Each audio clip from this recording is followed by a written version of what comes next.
Hey y'all, this is A.L. Thick Madam, and this is the recap review for Tyler Perry's Sistas. Y'all, I was gonna wait until the morning, but I'm gonna do it now. I didn't even go watch Manifest, I ended up watching this instead. So, anyway, when I'm done with this, if I'm still feeling like I'm feeling right now, I'm gonna go in there and watch Manifest. So, yeah, let's go ahead and get into this recap review. So, the episode started out with Maurice trying to convince Sabrina to say that Jabari raped her or was doing something inappropriate to her, since he is trying to lie on her and say that there was some sexual harassment going on coming from her end. She's like, Maurice, you know I can't do that. And so that would be low. And he looking at her like, girl, you see what he doing to you, that's low. When they go low, we go lower and dig a tunnel. And so she was like, you know, I don't like the dark. So anyway, he's at least trying to see if she has some incriminating evidence against him. He hasn't sent any dirty pictures or anything, so she has nothing to work with. So it is what it is as far as that is concerned. And ultimately, he is trying to get money. He ain't got a job no more. So we work at the bank. You ain't got the money. The bank got the money. So he is going to come out on top if this goes anywhere. If she cannot find a way to find a peaceful resolution, which I don't know how, but you know, it is what it is. So anyway, uh let's see what's going on. I lost my train of thought. I don't know why. But yeah, y'all. This episode was very interesting. I can't wait to the next episode though. I'm sorry, put that out there. So, oh boy, the attorney that showed back up like with the quickness, like the same day, because Fatima and Andy had on the same outfit they had on last week. So, old boy left, went and talked to his client. She wants to settle, and so she was like, "Oh, that's what I like to hear." So Fatima ended up going to get her to, let her know old boy was there, and this is when we find this information out. And he's like, well, I want to discuss it, but not here. And so she was like, yeah, we're going to discuss it here. He was like, no, I want to discuss it over dinner and all this other stuff. So, of course, she's trying to be like, I'm engaged. And so he's looking like, he basically like, girl, we do not care. I'm just like, girl, I don't know why people waste their breath even saying stuff like that at times, because it's like, a lot of these times, these people be knowing. When I tell you how many people, when I was in my relationship, when I was in my last relationship, people knew I had a boyfriend before I ever said anything to them. And it wasn't because I was talking around them to my friends and they overheard it. They would go around asking people if I had a man, and they would still try to roll up. So they be knowing. They don't care. That's the problem. So anyway, y'all know Fatima is here for old boy. She think he fine and all this other stuff. So anyway, she has reluctantly agreed to meet up with him later on that night at like 8 p.m. at some restaurant. And so it is what it is. So now she's talking to Fatima, and she done told Fatima, look, I'm going to go meet up with him at this place to get this stuff settled. He ready to settle. So I'm good with that. And so she's like, oh, you know what I'm saying? He's an eligible bachelor. You need to go ahead and get at a try. So she was like, you know, I'm with Gary. And everybody looking at her like, girl, bye. Don't nobody... Like, ain't nobody here for Gary. We know what he got going on. Like, ain't nobody here for it. They trying to be supportive friends, but ain't nobody here for this foolishness. Nobody is here for it. So anyway, Fatima was like, okay, well, since you're going to meet up at this place, I am going to go on ahead and book you a booth in the back of the restaurant. And Fatima is doing this because she don't want nobody to, be affiliated with Gary and word get back to Gary that this situation had popped off, because Andy has decided that she's not going to tell Gary about this encounter. Gary's a fool. He don't even like you saying hey to another man in passing, because you were raised in a way where when you enter a room, you speak to everybody. And if everybody in the room is a man and you say hey to them, there's going to be a problem. I just can't. So anyway, so she's like, well, are you sure you're not going to tell him? And she was like, yeah. Because at first she said she was going to tell him, at a later date and time. So I don't know if that is going to change or what, but whatever. So Andy's like, I don't sit in the back of any place. And she was like, girl, anyway, trust me, I do this. I know what I'm doing. I'm going to set you up. I'm going to call ahead and set up a reservation for a booth in the back. Ain't nobody got time. Gary will set it off. Gary will kill you. And I kind of, hope that happens at some point, because she's not going to learn. I don't feel like she gonna learn unless there are gonna be some repercussions from what may happen next week, but we will get there. Trust me. So Fatima, in the middle of doing her work, she has to call the girls to let them know that Andy has to reschedule and wants to know if they're going to be able to do happy hour at some other place or whatever. And so the only person that they showed Fatima calling initially was Danny. And so, she let her know Andy, got some stuff going on. She said she's not going to be able to meet you ladies. So will y'all be willing to meet up at this place for happy hour? And so Danny was like, sure, whatever. So Fatima minding her business, and Hayden behind and rolled up trying to talk to her. And so she was like, look, we got to work together, but don't be rolling up on me. You be doing the most and whatever. So I understand we got to work together. It is what it is. Like, she set it off rip. She didn't want nothing to be mistaken. Don't think because we work together that I won't set it off up in here. I was just like, ma'am, she just be setting it off. And I all the way here for it. Fatima is a whole mood.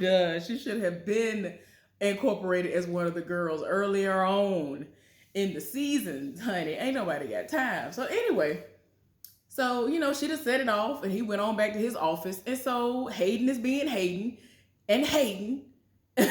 And he called somebody that is in that organization that Zach is a part of and told them that he needs Dorian to call him now. And I'm like, please don't do this. Dorian called Zach right after that while he at work and told him that he is basically no longer needed. He is not at the top of the list anymore. They're not going to be having any houses that they're going to need the men to help build right now. And he is going to be put in the pool of men who are on basically like a waiting list. And you have to hope a house come up from out of nowhere and just hope for the best. Zach is very upset by this because all of his money is gone. He has $100 to his name at this point. He ain't got nowhere to live. He gave Karen $5,000. $20,000 is what he had left over.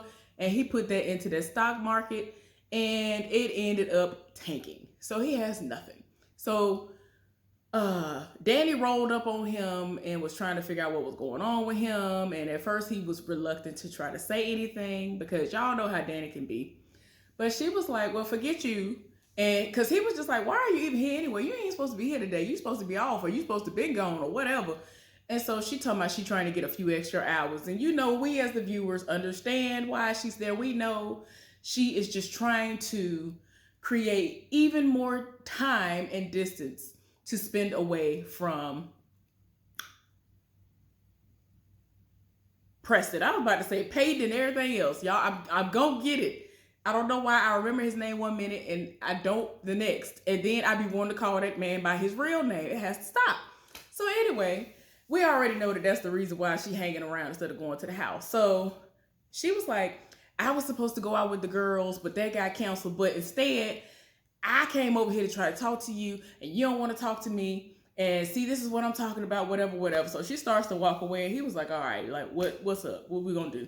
So eventually he actually opens up to her and tells her what happened with the stock market and the money. Cause she actually came over there to kind of try to mooch, in all honesty. She acted like she was concerned because she thought she was gonna get a couple of dollars up off of him to go get lunch.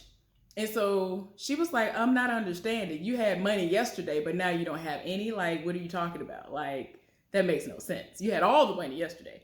And so, like I said, he explained the situation and he's in his feelings. And she was just like, well, given the situation, do you want me to buy you a piece of a sandwich at some place that's in the airport or whatever? And so eventually he took her up on it. So after they were done eating, they had a conversation and he was just like, okay, go home. Like, what's wrong with you? What you got going on? Like, something is wrong. I don't know what it is, but what is it? So before they even got to that part, she, kind of encouraged him and was like, you know what I do like about you is that you go through a lot and all that. But when you get knocked down, you get up. And she got to throw shade in that time about me, even though it's like poor decisions and all this other stuff, which is true. He ends up trying, but he fails miserably. But he really does have drive.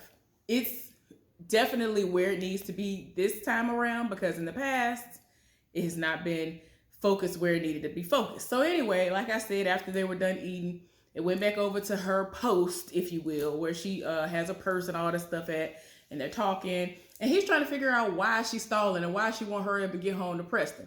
So eventually she opens up to him and tells him that she needs space and she's sick of him being around her, and it's just too much going on. She ain't got time for it. And so he was like, see, this is what makes me sick about y'all. Why don't you just say that? Just say that that's what the issue is and be done with it instead of pussyfooting around stuff. And so, she gonna be, then she just, it's like she heard him, but she was like, oh, I remember now. I gotta go out with the girls later on, so I'm gonna go home and get dressed and do that. So it's like, girl, I can't. So anyway, Maurice is talking to Sabrina again. And like I already told y'all, they was doing, he really is still trying to convince this heifer because she's in her feelings because she already know, like, I'm about to lose my job. You about to lose your job at this point. And she's trying to figure out what she's going to do because this is like the second go round. And she's just like, I'm not trying to go down that road and do what you say do, because if I do that, that's not a reflection of her. You could tell that she really don't. I understand her being desperate, but she might need to put some applications in somewhere or something. I don't know. Or she might be able to find something. She might be able to find something on him. But yeah, he doing the most. And it's like, why would you even do that? Like, I think that everything that we've seen so far has been verbal. So it's not like we can say, oh, well, they have text messages where he kept on trying to get her to go out with her and all of that. And Maurice had to tell her early on, like, look, you can't be fraternizing with them. You can't be having sex with them. You the manager. And so she was like, I didn't have sex with him. And he was like, I understand that, but that's not going to be the way they see it. They going to see, oh, he want money. And the way we going to remedy that situation is to eliminate you, pay him off, and be done. Because don't nobody have time. So anyway, Fatima and Andy are now talking after old boy has been squared away, and they're going to go out later on to discuss the case. And so she was like over here trying to deflect, trying to figure out why she won't go on ahead and tell Gary what's going on. Because earlier in the conversation, she was like, oh, well, it's already a lot of stuff going on, but what's going on with you, girl? And so she looking at her like, girl, I'm going to keep that in my memory bank. I feel like Fatima's like that. I'm that type of person too. I'll be able to tell you trying to deflect, and I'm like, okay, I'm gonna oblige you, but I'm gonna come back to it though. I'm gonna come back to it. So anyway, they talking, and Fatima updated her on what was going on with Zach, and so she was like, oh, that's why he came in here that day. And so she was like, yeah, he came over here begging and pleading, trying to get me to be with him and all this other stuff. Then she let her know that some things went down. And that he makes her feel a certain type of way. And so she was like, okay, so why won't you be with him? And so she was like, no, I don't like him like that. No, over here lying to Andy. And Andy was like, well, your face just lit up when you were talking about him. So what is the lie for? I'm not understanding. So it is what it is. And I'm just like, girl, just stop the lies. Stop the cap, like the people like to say. Stop the cap. So anyway, like I told y'all before, she ended up reserving the booth so that she can do what she need to do and meet up with old boy. And it is what it is. So she called Gary to tell him that she gonna be home late because she got to meet up with the ladies later, and that she'll be home by 10. And so apparently he's sounding off to her, and he trying to make it seem like he's just kind of drained, and his therapy session, it ran really long, and he's just trying to process it all. And so she's like, well, do you want to talk about it? And so he was just like, no, I'm just processing it. I'm fine. I'll just see you when you get home. And even when she got off the phone, she still felt like strange about that interaction, because I'm like, girl, you know him. You know he trash. You already know what it is. You already know what it's hidden for. You already know. But anyway. So Fatima is calling Zach like crazy when he's trying to get Danny to go ahead and leave and go home. And so she being nosy, she sees that it's Fatima calling and all this other stuff. And so he's just like, don't you got your hands full with your girls and your man? Like, you still got time to be in my business? So anyway, he finally answers the phone and she's trying to talk to him. She apologized for the way that she behaved and acted towards him. Because y'all know, she went off. She went off on him and was like, I don't want you to do me like you did. Like you was doing, what's that heifer's name? The dummy. The other dummy. And his best friend. I don't know why I can't think of her name right now. But y'all know what I'm talking about. Karen. And I'm just like, oh my gosh. But she apologized and, you could tell that she was fighting herself. Because when you get so used to people trying you just like, let me just set it off rip. Because what you're not finna do is try me. So it's like she was just trying to compose herself every time he would say something to her. So then she kind of tried to pop off again. And then he was like, see, this is why I don't want to talk to you. This is why this was going on. And so she calmed herself down again. And she was like, you know what? You right. He was like, I know I'm right. I was like, oh Lord, y'all doing the most. So, she asked him, what was going on. He told her what was going on with everything. And so she was confused. It was like, that don't even sound right. So she was like, do you want me to check into that and get you back to the top of the list? She was like, I'm gonna get you back to the top of the list. He was like, no, I don't want you to do nothing for me. I don't need another woman doing something for me and then taking it back. And so she looking like, what is you talking about? And I'm just like, Zach, don't do this. Fatima ain't like that. Fatima ain't never been doing you like that. So don't do her like that. Don't even try to make it seem like that's the type of woman she is, because she don't even roll like that. So anyway, Fatima was like, okay, wait a minute, baby. So she got off the phone with him, and then she called Hayden, even though he's in the office, and she's still in the office, if I'm not mistaken. But anyway, forgot to tell y'all that after Andy and Fatima spoke, she was like, well, I need you to run by my house and get this dress, this outfit or whatever, and some shoes. Here go the key, and this is where it's at. So keep that in mind. So anyway, she ended up calling Hayden and setting him up. And I'm like, you're a dummy. Hayden is dumb. But I don't understand all these book smart people who are so dumb. The last time you invited her over, she invited you over to her house. She knew what it was. And she set it off.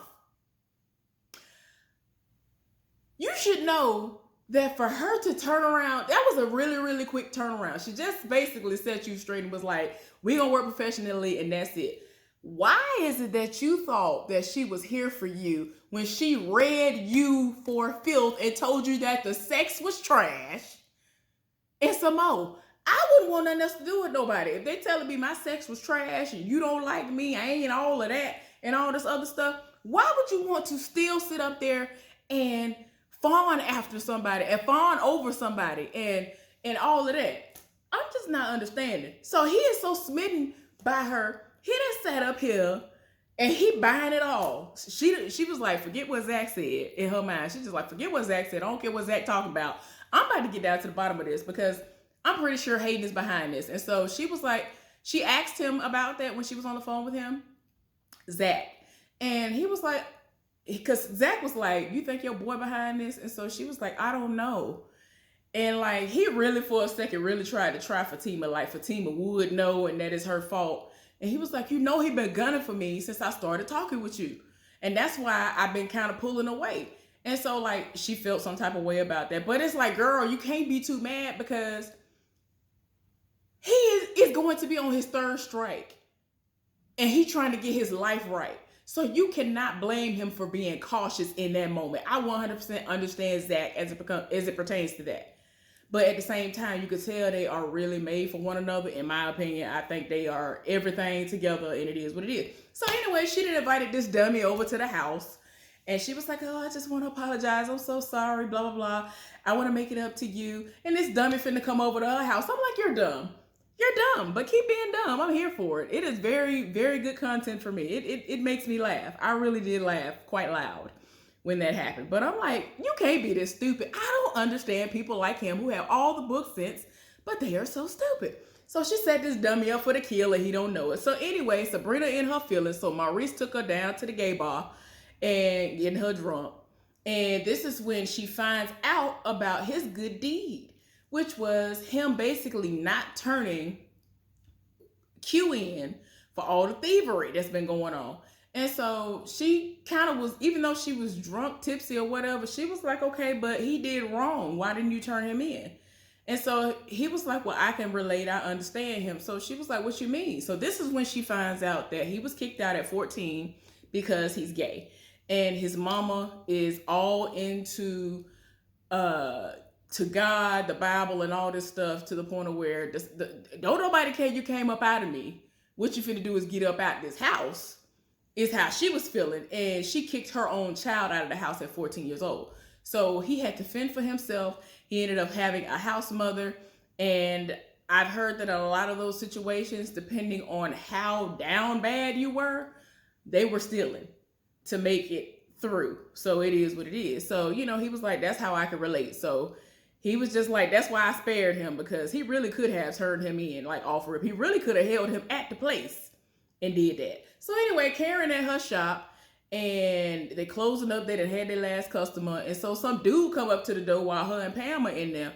He knocking on the door. And she like, we closed. Ain't nothing going on up in here. Ain't nothing else to talk about. Like, no. So he slide a letter up under the door. Well, they didn't got served. We gonna tell you about that in a minute. So anyway, Danny done went home and she didn't got dressed up to go out with the girls. I don't understand what is going on. This might be fashionable to y'all, but for me, if I was her size, I would not put that on. I don't know if this is supposed to be a part of tacky Danny or whatever, but I ain't here for it. Y'all might be here for that. I ain't here for it. It ain't for me. Maybe that's some kind of couture situation that because I'm fat, I don't know nothing about and wouldn't be able to pull off. I already know I wouldn't be able to pull it off. But yeah, I can't. And to me, her body is everything. And for her to sling this ugly mess on it, I'm just like, girl, you ain't even doing your body no justice. Why you look like that and got that on, though? But I digress. I ain't nobody. So she at the house. Preston is like, wait a minute, you look good. I ain't never seen you look like this before. And so she was like, what you mean? You see me naked all the time. And he was like, that's not what I'm saying. So anyway, they trying to talk. And he was like, okay. So she was like, oh, I'm going out with the girls to drink and whatever. So he was like, okay, well, don't you want to have dinner before you leave? And so she like, no, I had something to eat before I left work. So he was like, oh, okay, well, I'll stay up and wait for you. I have something ready for you when you come back. So she was like, you know what? You ain't even got to wait up for me. Ain't no telling when I'm going to be back. But he was still kind of like, I'm going to wait up for you. It is what it is. And so she leave out. And I'm just like, girl, I cannot stand it. I hate people like her. I hate it because you have a good one. People wish, hope, and pray upon a smidgen of what you got. And you got it all and then some. So she gonna read him before she left out. Because he was like, how was your day? She basically blew him off and barely said anything. And so he was like, and how was my day? And so she was like, Preston, I already know how your day went. And I mean, she did know because it's the same thing every day, but he's very passionate about what he does. You know what I'm saying? He do what he do. Bessie the cow got out or whatever and all this other stuff. A lot of the same stuff happened every day. She was like, well, I listen to you. So it is what it is. She's sitting up here lying to him. And I'm like, why would you lie to him? She's sitting up here lying to him, talking about some, oh, well. She said, what was it that she said? She wasn't talking very much. And so normally she asks a lot of questions and all this other stuff. And so he noticed how off she was acting. And so he was like, well, actually, she tried to lie and said she was high. And so he was like, well, when you high, you normally ask a lot of questions. So you can't make it seem like you forgot anything because you normally do. And so she was like, oh, I was off that sativa. Maybe it's because of that. No, like blaming it on what particular type of stuff she's smoking. I can't. Anyway. End up leaving and they kissed and he was like, you even taste good. Like he was just like, wait a minute, you doing the most going out with these heifers. He was done. So anyway, they done left. Well, she left the house. And so Fatima is at Andy's house getting the stuff. And she about to be on her way out and she hear all the moaning and the groaning. It sound like a man and a woman, sound like Gary and some woman in there doing some things. So we see in the next episode that she gonna end up setting it off and all of that. Okay, y'all. So what happened with Karen was when she opened up the letter, I think that this is what's gonna happen on the next episode. She opened up the letter And apparently it's Jasmine, who is Gary's ex-wife, suing Andy and having all of them as accomplices. And I'm just like, I'm tired. I cannot. And I don't know how it's going to tie in. I'm just really hoping that something happens to where Andy will finally get some sense. Some people have to die in order to get some sense. I'm sorry, y'all. Anyway, hopefully y'all enjoyed the recap review of this. I will see y'all later on. Be safe out there. Blessings.